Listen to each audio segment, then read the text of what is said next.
We're back again at the airport. Doing premium economy today. Today has not gone to plan at all though. Alright, where are we going? Shanghai.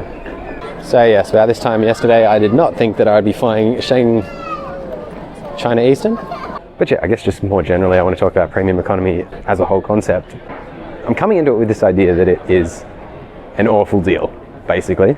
That's my whole premise, and that's the reason I booked all of this in the first place.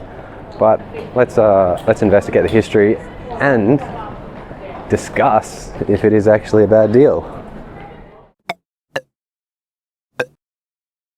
Let's start with a bit of history. The origin of the premium economy cabin actually kind of mirrors the origin of the business class cabin to some degree. What am I talking about here? Well, in the early jet age, there was essentially two cabins, first class and the cabin behind it. Interestingly, that second cabin wasn't widely known as economy yet. Instead, depending on the airline, it was called coach, tourist class, or simply second class. And even that second class cabin was still a relatively premium experience. Flying itself was expensive and still skewed towards government, corporate travel, and the wealthy. But in the 1970s, the economics of flying changed. Wide bodies, like the 747, pushed the per-seat costs down and dramatically scaled capacity up. All of a sudden, flying was cheap. Okay, maybe not cheap, but definitely way more affordable. Suddenly, the back of the plane was filled with leisure travelers, often paying a third or a quarter of what a full-fare corporate traveler had paid to sit in the exact same seat. This created friction and a gap in the market. There was a group of people willing to pay more than discount economy, but not willing or allowed to buy first class. And this is what gave birth to the business class cabin. At first, it wasn't even a new, better seat. Airlines just partitioned off the front rows of economy with a curtain and added perks like free drinks, better meals, or an empty middle seat. Thai Airways coined the term business class in 1977. Pan Am followed in 1978 with Clipper class, but it wasn't until 1979 that Qantas introduced the first true business class seat. It was wider, had better catering, and cost 15% more than a full fare economy ticket. And that's the moment that business class becomes a real monetized separate cabin. And from there, the gap between economy and business only gets wider. Now, the premium economy story, as you're probably starting to realize, also involves a gap in the market, but not quite in the same way as the business class story. I guess history doesn't repeat, but it does often rhyme.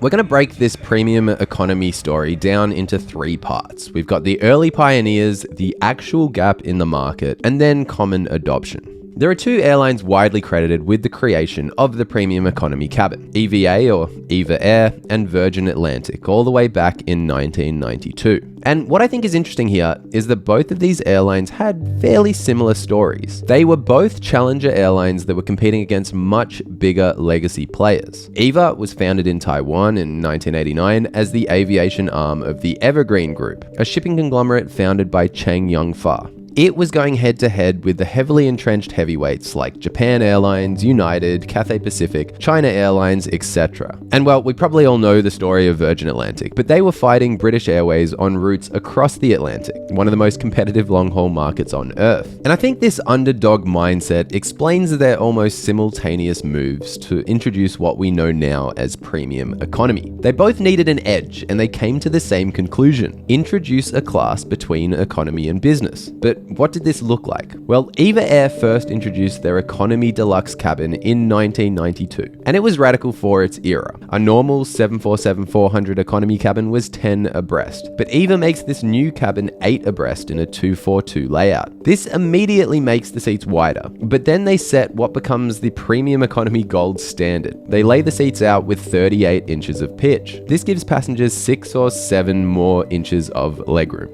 6-7. Stop commenting 6-7. They also include personal seatback TVs and improved meal services, but the key factor here is that they didn't market this new cabin as business class light. Instead, they marketed it as an elevated economy product. We'll get into this a bit more later, but this distinction is crucial for airlines in order to avoid cannibalizing their business class sales. This economy deluxe product was an immediate hit with the wealthier Taiwanese, who were willing to pay a modest premium, often 20 or 30% over economy, for the ability to sleep and potentially work on 12+ hour flights, primarily to the US. Whilst this was all occurring in Asia, a similar story was taking place in the UK.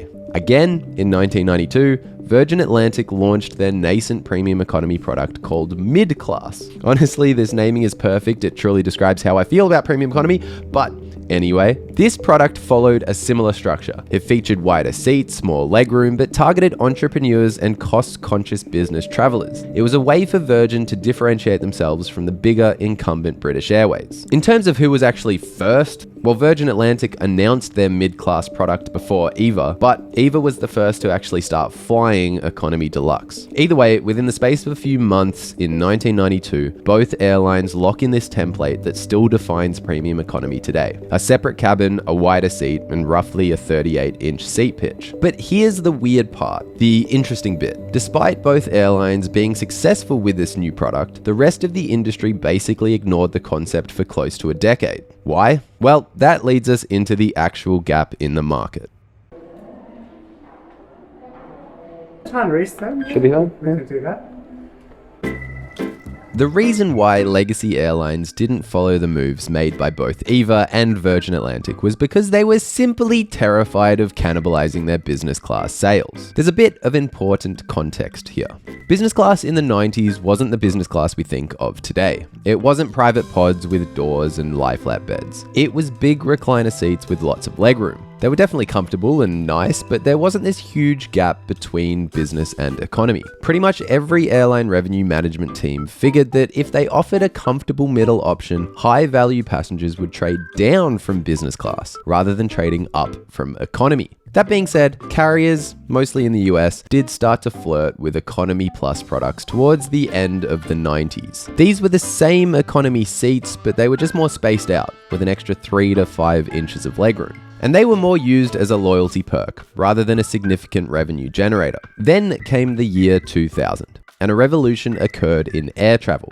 British Airways introduced the world's first fully lie-flat bed in business class. This was incredible for travelers. Finally, you could get a full night's sleep in the sky. But it was a disaster for floor space. A seat that turns into a bed requires significantly more real estate than a recliner. So in order to make the economics work, business class fares increased accordingly. But by this point, the dot-com boom was booming. Businesses were more than happy to pay the extra if it meant their employees would arrive at their destinations well slept and ready for work. But most importantly, for the airlines, there was now a comfort and cost gap. And this was when the true market opportunity opened. British Airways was the first major legacy airline to make the leap, launching a proper premium economy product called World Traveller Plus. This was much like EVA and Virgin Atlantic's premium economy products. A truly separate cabin with wider seats and the recline can be more.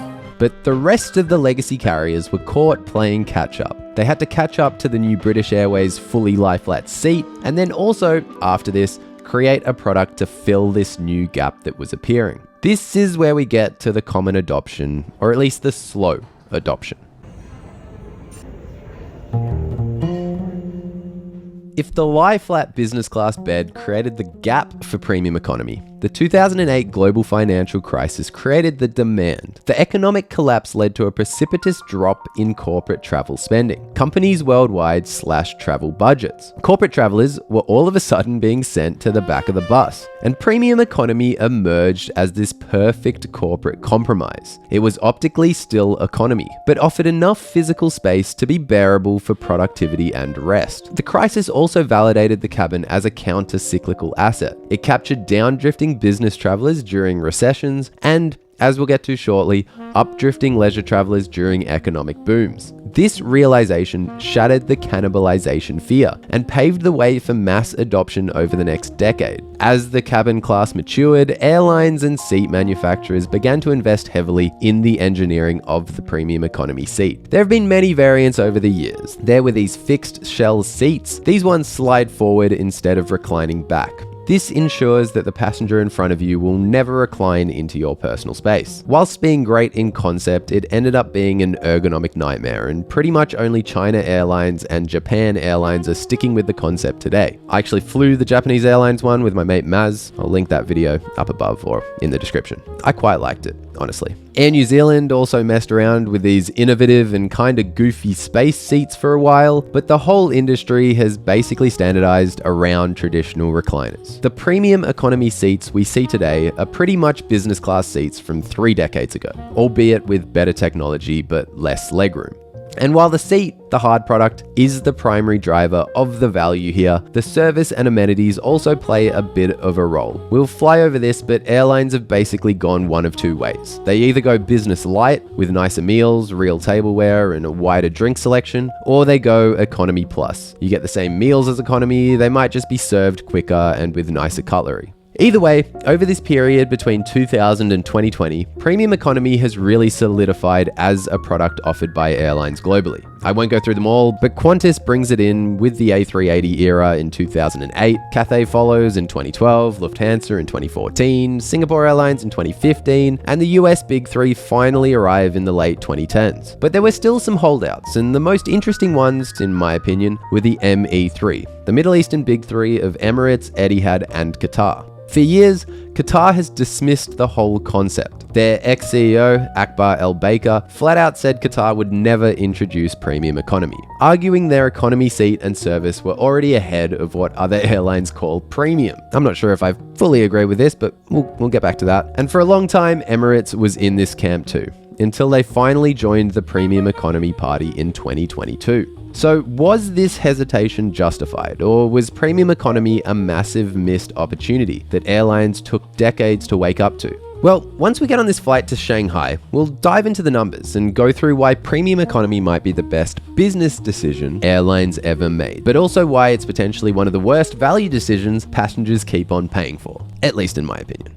Alright, I might have been indulging for a little bit too long there in the lounge. The flight's apparently closing. I'm power walking. I guess also here though, I booked this ticket this morning. So there was 2 seats available, there was a middle seat or there was 1 aisle seat. So I've got no window view.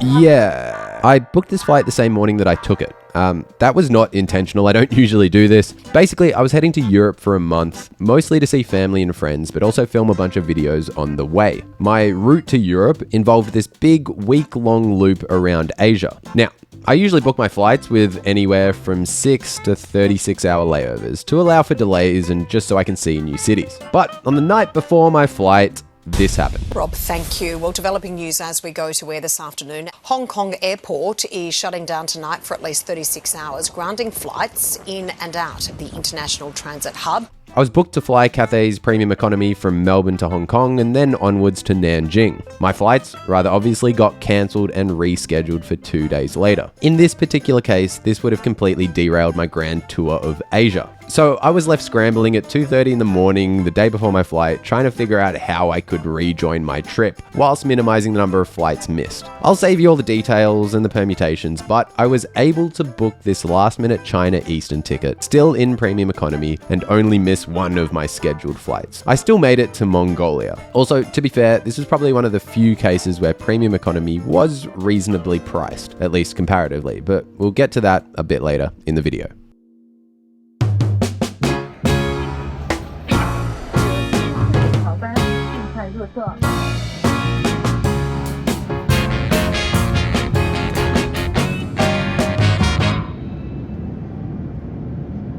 Like all of the Chinese airlines, China Eastern does this interesting thing where nobody is allowed out of their seats until the plane reaches cruising altitude. Not even the flight attendants. I say interesting here because I can't really think of a reason why this would be safer than how the rest of the world does it, but please let me know if I'm wrong here in the comments down below. Anyway, premium economy is popular with airlines for one simple reason. It's the most profitable use of floor space on a plane. Let's use Cathay Pacific here as the example because that was the airline I was originally intending to fly on. If we take a look at the layout of their A350-900s, in the space that they fit 36 economy seats, they're able to squeeze in around 24 premium economy seats. And for business, they're fitting in around 12. So on a per passenger basis, premium economy takes up about 50% more space than economy, and business takes up about 3 times the space of economy. But where things get interesting here is the pricing. For this example, I sampled random dates for a trip between Melbourne and Hong Kong in the beginning of June 2026. Here are those figures. Now, if we run the revenue per square meter maths, business class brings in around 1.6 times the revenue per square meter when compared to economy. But premium economy is bringing in a pretty incredible 2.3 times more revenue per square meter versus economy. Premium economy is the highest revenue cabin per square meter on the plane, at least for Cathay on this one particular route. Look, this isn't always the case on every route, but it is a general industry trend. Premium economy out-earns even business class on a square meterage basis. Of course, none of these calculations matter if the cabin doesn't sell, but the demand for premium economy is, at least right now, strong. Emirates resisted premium economy for years, but now their chairman Tim Clark is saying that they're absolutely shocked by the demand, with people clamoring for seats and paying whatever they charged. Carsten Spohr, the Lufthansa CEO, has been saying for years that premium economy is the company's most profitable cabin, and American Airlines CEO Robert Isom has said that it's the most profitable use of square footage on their wide-body aircraft. Premium economy is a hit, but who's buying it? Well, there's basically 2 groups of premium economy customers. First, there's corporate travelers who aren't allowed to book business class anymore. And then second, we've got wealthier leisure travelers, people who want more comfort but can't justify or afford business class. Now look, if your employer is paying, enjoy the slightly better experience. But if you're in this wealthier leisure travel bucket, and this is the proportion that's booming today in this post-COVID world, this is, in my opinion, just not a good deal. Sure, there's a comfort gain, but the price jump is so disproportionately high, the money can most likely be spent in better ways. Airlines specifically love premium economy so much because they are the ones that are capturing the majority of the value. Now look, this isn't always the case. If you're able to snag a cheap upgrade, or if you fly one of the airlines that hasn't completely optimized their pricing here, and the cost of premium economy is, say, 50% more than economy, then sure, it might be worth it. I mean, heck, on a per square meter basis, at 50% more, you're basically paying a fair price for the extra legroom. But if you're paying double, or in some cases triple the economy fare, keep that extra money and spend it on the holiday. Get a better hotel or eat at fancier restaurants. These will be more memorable and enjoyable than 5 or 6 extra inches of legroom. Of course, don't let me tell you what to do. It's your money and your life. But if you're looking at flying premium economy, just be aware that the airlines are the ones reaping most of the gains from this one. Even though I have kind of been hating on premium economy, I do want to make it clear that it is definitely more comfortable than economy, just generally a ripoff. This particular China Eastern variant is nice, it's wide, comfy, and the legroom was decent. There was ample charging, and the seat back screen is big and relatively high resolution. I was also in the last row, so I was able to comfortably recline my seat for the whole flight. I wasn't getting into anyone's personal space. With all of that being said, this seat had definitely seen better days. So the tables are a little wobbly, but the guy just there has his table's completely collapsed.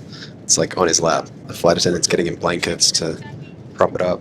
It's generally a nice seat, but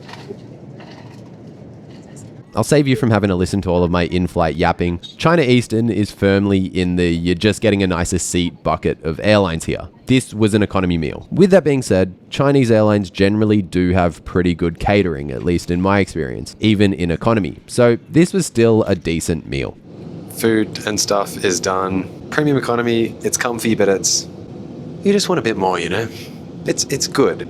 Yeah. We got a quick honorable mention for this amenity kit. It is random. It like opens up. It's deceivingly small. Toothbrush, hair comb, earplugs, eye mask, and then we got some toothpaste. Just a random collection. I don't know why the comb's in there. That one really doesn't fit in. It's a premium economy flight. What more can I say? I'm gonna brush my teeth. I'm gonna try and get 6 or 7 hours because I am absolutely zoinked from the last 24 hours. Yeah.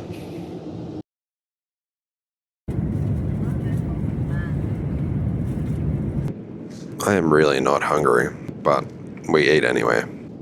This was another economy meal, but it was, again, decent. I do want to quickly give an honorable mention for the in-flight entertainment here.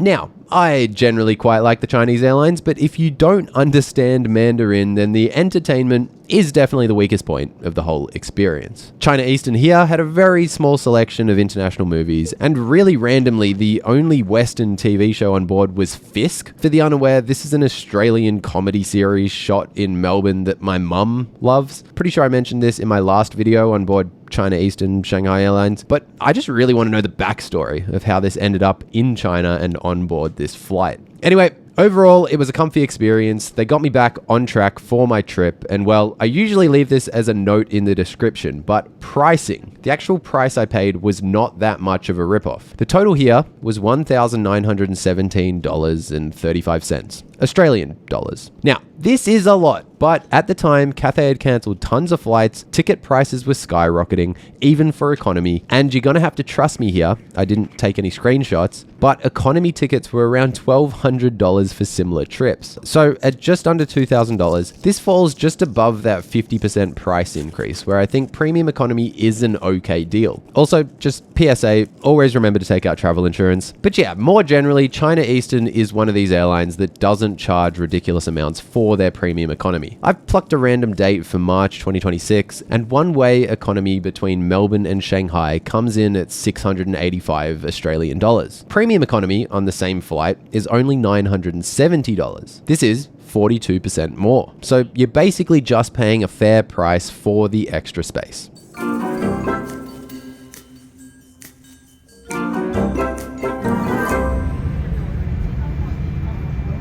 That's it. I hope you got something out of this one. I hope you learned something. If you did, I would appreciate it if you subscribed. We're getting pretty close to 50k. You can also follow me on Instagram here and LinkedIn here. Go check out flightformula.com. I will see you all in the next one. Bye.